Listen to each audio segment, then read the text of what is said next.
Hola amigos, es el momento de conversar. Les voy a contar cuáles son las razones de mis suspiros. Y esos son la modificación de las estructuras conceptuales en la era digital.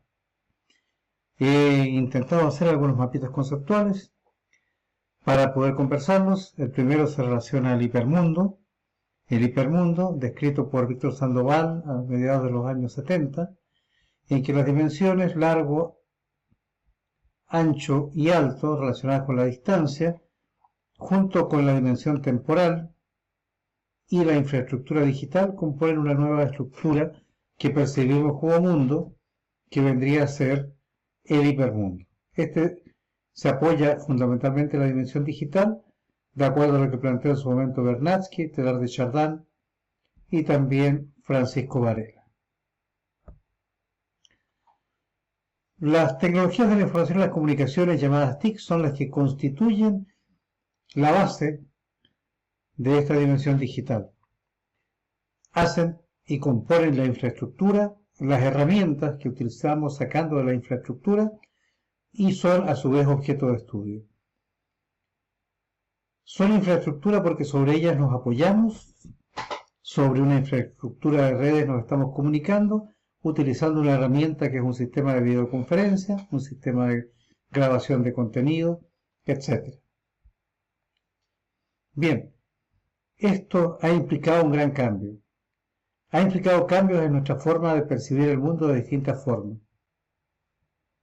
Nos planteábamos, o la mayor parte de la humanidad se planteaba, siguiendo de una manera equivocada a Darwin, que solamente los más aptos eran los que vencían, los que emprendían y los que dirigían la sociedad. Posteriormente, las propuestas de la bióloga de la Universidad de Massachusetts, Lynn Margulis, nos demuestra que es necesario entender la teoría de la evolución como una teoría simbiogenética en la cual la simbiosis es la que permite el triunfo y el avance no solo de una especie, sino que de un grupo de especies que están, digamos, asociadas, pero Lynn Margulis se enojaba cuando uno decía asociadas, y ella planteaba que trabajábamos con conceptos biológicos y el concepto biológico es simbiosis. Bien, es interesante este cambio porque este cambio nos modifica la percepción darwinista tradicional. Con lo cual, de partida tenemos una diferencia en cuanto al soporte de lo que fue la sociedad industrial, de lo que es ahora la comprensión de la sociedad humana en la era digital. El soporte está en la teoría simbiogenética descrita por Lynn Margulis, ¿no es cierto? Una evolución simbiótica entre especies y entre individuos de la misma especie. La propuesta de Galaxia Internet o la importancia de las redes y las jerarquías propuesta por Manuel Castells a comienzos de este siglo, en base a las redes de individuos y redes de instituciones que han generado una nueva forma de relacionarse en nuestra era digital. Y por supuesto la colaboración como base del desarrollo humano, como lo plantearon pensadores como Edgar Morin, Manfred Magneff y bastantes más, el mismo Humberto Maturana. Lo que quiero proponer en este pequeño encuadre es que la sociedad industrial como tal se terminó. No estamos en una cuarta revolución industrial, sino que estamos entrando en un proceso de transición en una era digital. Y hay muchos pensadores que lo sustentan. Tenemos, como ya nombré, a Lynn Margulis, tenemos a Zygmunt Bauman con su concepto de sociedad líquida, a Humberto Maturana, donde nos plantea que el amor es el motor del desarrollo humano, y no solamente el desarrollo humano, sino que del desarrollo de las especies. Richard Sennett, que nos advierte del peligro de la manipulación del lenguaje. Paulo Freire, que nos habla de la necesidad de una educación igualitaria que nos permita a todos los humanos comprendernos como tales. Bien. Más actualmente Byung-Chul Han, pensador coreano residente en Alemania, que nos plantea una forma diferente de comprender la forma de relacionarse entre las personas, especialmente en el capitalismo tardío en el que vivimos ahora. Por otro lado, el historiador o realmente multipensador israelita Yuval Harari, de origen libanés, que nos muestra la evolución del hombre desde un punto de vista mucho más amplio, de manera transdisciplinaria, de manera multifactorial. Muy interesante. No podemos dejar de lado en estos pensadores críticos a Noam Chomsky, bien que nos advierte de los peligros de la concentración del poder y de la manipulación de la raza humana, de la especie humana completa, por estas estructuras de poder. El inteligentísimo alemán Hartmut Rosa, que nos llama a modificar nuestra velocidad de vida y nuestra velocidad de trabajo y de movimiento en esta era digital, porque nos plantea que el aumento en esa percepción de velocidad nos hace perder la vida completamente. Y Paul Virilio, crítico permanente de la informatización, que nos dice que la búsqueda de la velocidad en el desarrollo de tecnología es una bomba de tiempo y puede ser muy peligrosa. Así como tenemos pensadores que nos hablan del fin de la sociedad industrial, hay otros que elaboran elementos propositivos acerca de cómo serían los paradigmas en esta nueva era digital. Seguimos con Lynn Margulis porque es tremendamente importante por sus conceptos relacionados con la evolución. Edgar Morin, porque él nos propone la teoría de la complejidad. Vemos que todo es complejo en nuestro espacio. Vuelvo a mi amigo Manfred Magneff por la transdisciplina y el desarrollo sustentable. Terry Winograd, que desde Stanford nos habla que el peso de la tradición es tremendamente importante para comprendernos nosotros, comprender nuestros contextos y comprender los contextos de los otros. Teilhard de Chardin, el viejo Teilhard de Chardin, el concepto de noósfera. Bien, la atmósfera que, basada en el pensamiento, rodea a la biosfera, que a su vez rodea a la geósfera. Nuestra cercana pensadora Beatriz Feinholz, que nos dice que el análisis del contexto siempre tiene que ser exhaustivo, especialmente en estos momentos, por la dificultad para comprender a veces el propio concepto en el que nos estamos moviendo. La firmeza de la territorialidad digital que nos propone Marta Mena. Lo digital es un territorio el cual tenemos que habitar, y que si no lo habitamos, lo estamos perdiendo.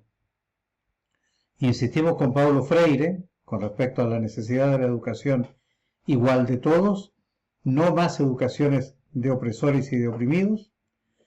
Francisco Varela, que nos plantea que estamos en una sociedad del conocimiento y que en esa sociedad del conocimiento la ciencia más importante es la que nos permite traspasar conocimiento, elaborar conocimiento, pero fundamentalmente entregarle el conocimiento de una generación a otra. Esto es la educación, la ciencia más importante de la sociedad del conocimiento.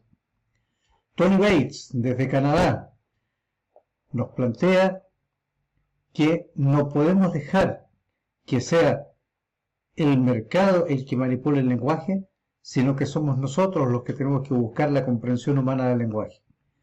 Volvemos a Maturana, como habíamos hablado antes, también a Manuel Castells, y como personaje adicional en este caso, al vicepresidente de la Universidad de Poitiers, Jean-François Cérizier, que es quien discrimina el rol de las tecnologías de la información y las comunicaciones, separándolas en tres. Objeto de estudio, infraestructura y herramienta, o al revés, infraestructura, herramienta y objeto de estudio. De aquí entonces, proponemos las bases conceptuales de una nueva educación en la era digital. Una nueva educación en la era digital. Partamos de Terry Winograd. Educamos, porque enseñamos y aprendemos de acuerdo a nuestra tradición. Atención a ello. Convirtamos nuestra tradición en un elemento de potencia y de fuerza, y no en un freno. Francisco Varela. El conocimiento nunca es neutral, y la educación siempre es lo más importante en un proceso político de un país. Teilhard de Chardin. Todos constituimos una capa sobre la biosfera, una formación ecológica que nos permite comprendernos en conjunto como nicho ecológico entre los que creemos que dirigimos el núcleo ecológico, que seríamos los humanos, y el resto del nicho ecológico. Manuel Castells: nos formamos y vivimos en una red, pero una red en base a nodos, y estos nodos pueden estar en movimiento, y tenemos que ser conscientes del movimiento de estos nodos. Bien. La Beatriz Feinhold nos habla de que tenemos que estar permanentemente preocupados y ser vigilantes con respecto a la inclusión de lo social y de lo emotivo en los procesos formativos. Y al mismo tiempo, siguiendo también a Marta Mena, la significación de cada territorio, el significado de cada territorio en los espacios digitales, al igual que lo son en los espacios virtuales. Freire no puede ser de lado en los constructos relacionados con estas nuevas propuestas educativas. Ayudemos a que el estudiante construya de manera crítica y democrática su propia representación de conocimiento. Y aquí engarza con Varela. Bien, su propia representación de conocimiento, para que en base a su capacidad de crear su representación de conocimiento, sea capaz de construir un conocimiento más encima, más allá. Tony Bates nos plantea lo que hoy está de moda después de la pandemia. Las aulas son abiertas, son porosas, son apoyadas de una manera online, y no volveremos a tener la educación previa a la pandemia, porque ya las aulas se han hecho porosas y los estudiantes saben que a través de esos poros pueden buscar nuevas herramientas educativas. No nos olvidemos de Lynn Margulis, la vuelvo a resaltar. No nos olvidemos de Jean-François Cerizier, bien, ni dejemos de lado a Morin. La aproximación transdisciplinaria siempre necesita ser compleja, crítica e integral, por supuesto. Maturana nos imbuye la necesidad de discutir siempre la relación del ser y el hacer, la naturaleza de lo humano y la comprensión del otro, comprendiendo que yo soy el otro del otro. Bien, y por favor que eso nos ayude a comprendernos como iguales. Y por supuesto, sin olvidarnos de nuestro amigo Manfred Magnev, la necesidad de una formación para vivir en una economía sustentable, una economía que esté basada en el desarrollo humano para siempre. Gracias.